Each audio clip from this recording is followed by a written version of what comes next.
அம்மா இப்போ என்னம்மா செய்ய போகிறீங்க? இன்னைக்கு கிச்சனில் வந்து இன்னைக்கு குக்கிங் இல்லைப்பா. இன்னைக்கு மிளகாய் தூளோட மெஷர்மெண்ட்டு தான் நான் சொல்ல போகிறேன். அவங்க பிகினர்ஸ்க்கு என்னென்ன எவ்வளோ போடணுன்றது சொல்கிறேன் நான். இது வந்து 2 கிலோ மிளகாய், 2 கிலோ தனியா. அதுக்கு ஏற்றது அதுக்கு சொல்லணுன்னாக்கா 100 கிராம் அரிசி, 100 கிராம் மிளகு, 100 கிராம் ஜீரகம், 100 கிராம் சோம்பு, 100 கிராம் உளுத்தம்பருப்பு, 100 கிராம் துவரம்பருப்பு, 100 கிராம் கடலைப்பருப்பு, 100 கிராம் விரல் மஞ்சள். விரல் மஞ்சள் எதுக்கு போடுறதுன்னா பூச்சி பிடிக்காமல் இருக்கும். விரல் மஞ்சள் சுக்கு உடம்புக்கு ரொம்ப நல்லது. 100 கிராம் சுக்கு, 100 கிராம் விரல் மஞ்சள். தேவையானது கருவேப்பிலை வாஷ் பண்ணி நிழலில் உணர்த்தி வச்சுருக்குறோம்ப்பா. அது இப்போ இதையும் ஃப்ரை பண்ணணும். எல்லாமே இப்போ வந்து ஃப்ரை பண்ணணும். மிளகாய் தனியாக மட்டும் காய வச்சு நல்லா மீடியம் ஃப்ளேம்லையா? ஆமாம், எல்லாமே இப்போ வந்து ரோஸ்ட் பண்ணணும். ஓகே. வச்சு வறுக்கணும். என்னம்மா? மீடியம் ஃப்ளேமில் தான் வச்சு வறுக்கணும். Okay okay. ஹை ஃப்ளேம் வைக்கக்கூடாது. அப்படியே வச்சாலும் உடனே அது இந்த பதம் இருக்கணும்ப்பா. இந்த கோல்டன் பதம் இருக்கணும். தீயக்கூடாது எதுவுமே. இப்போ துவரம்பருப்பு எல்லாமே நல்லா வதக்கிக்கணும்ப்பா. இப்போ இது எப்படி கோல்டன் ப்ரௌனில் எடுக்கணும். இந்த பதத்தில் இருக்கணும்ப்பா, தீயக்கூடாதுப்பா.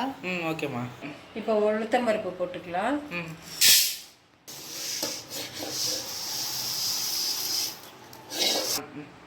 கடலைப்பருப்புப்பா.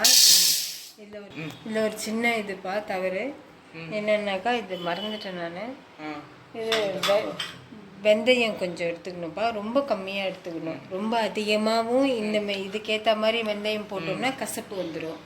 அந்த வெந்தய மெஷர்மெண்ட் மட்டும் நான் சொல்கிறேன்.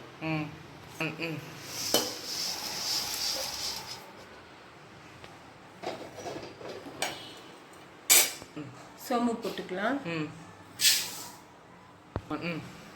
சோம்பு வந்து ரொம்ப படப்படன்னு ஆகும்போதே ஒரு லைட்டு ப்ரௌன் கலரில் வரும்போதே எடுத்துடணும்ப்பா. தீய வைக்கக்கூடாது. ஓகேம்மா.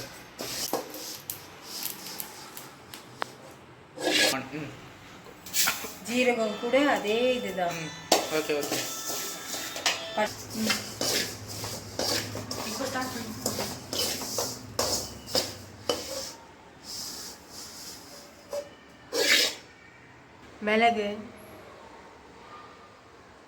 மிளகுமா, இது வந்து ரொம்ப வந்து கருகக்கூடாது. இது கருகிறதும் தெரியாது. அந்த மாதிரி படப்படன்னு ஒரு சவுண்டு வரும்போதே எடுத்துடணும். இல்லைனாக்கா அவ்வளோ பொடியே கெட்டு போயிடும்.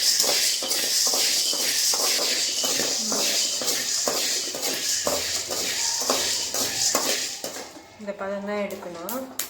இந்த வெடிக்கிட்டு பார்த்தீங்களா, அவ்வளோதான் போதும்.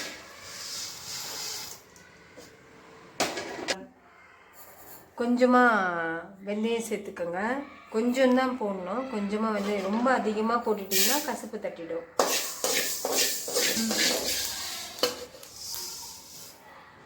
ஓடாக வரணும். வெந்தயமும் கருகக்கூடாது. இப்போது விரல் மஞ்சள் சுக்கு சொன்னோம் பார்த்தீங்களா, நல்லாவே இது வெயிலில் காஞ்சிருக்கு. இருந்தாலும் நம்ம இது ரொம்ப நாள் வர்றதுக்காக இன்னும் கொஞ்சம் ஹீட் பண்ணால் நல்லா இருக்கும்னுட்டு இது போடுறோம்.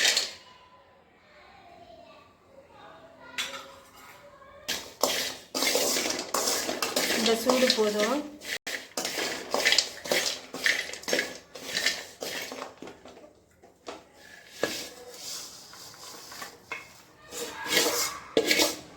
இப்போ கடைசியாக நம்ம கருவேப்பிலை சேர்த்துப்போம். நல்லா அதுவே நல்லா உலர்ந்து போச்சு. இருந்தாலும் நம்ம கொஞ்சம் சூடு பண்ணி போடுவோம். நல்லா வாஷ் பண்ணி நிழல்லே காய வச்சது.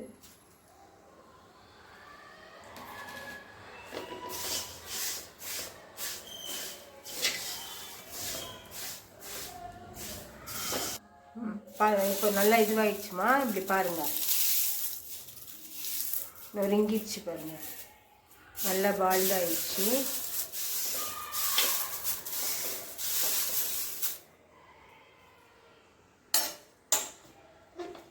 இது நல்லா இதையும் கருவேப்பிலையும் நல்லா ரோஸ்ட் பண்ணியாச்சு. இப்போது நம்ம அரைச்சி வந்த மிளகாய்த்தூள் அரைச்சி வர்றதை பார்ப்போம்.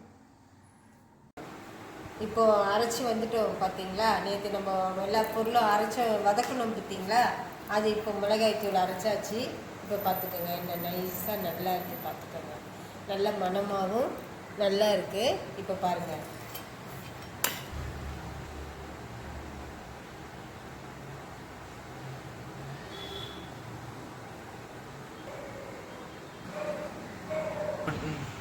இவ்வளோதாங்க. இது நான் வந்து பிஸ்னஸ் பண்ணிகிட்ருக்கோம். மிளகாய்த்தூள் வீட்டுக்கு ஹோம்மேடு எல்லோரும் கேட்குறாங்க இப்போ. அதனால் நாங்கள் பிஸ்னஸ் பண்ணிகிட்ருக்கோம். உங்களுக்கு தேவையாக இருந்தாக்கா நீங்கள் வாட்ஸ்அப் நம்பருக்கு இந்த நம்பருக்கு எனக்கு இது பண்ணுங்கள், மெசேஜ் பண்ணுங்கள். உங்களுக்கு கொரியர் மூலயமா நான் 1 வீக்கில் கொடுத்து அனுப்பிச்சிடுறோம்.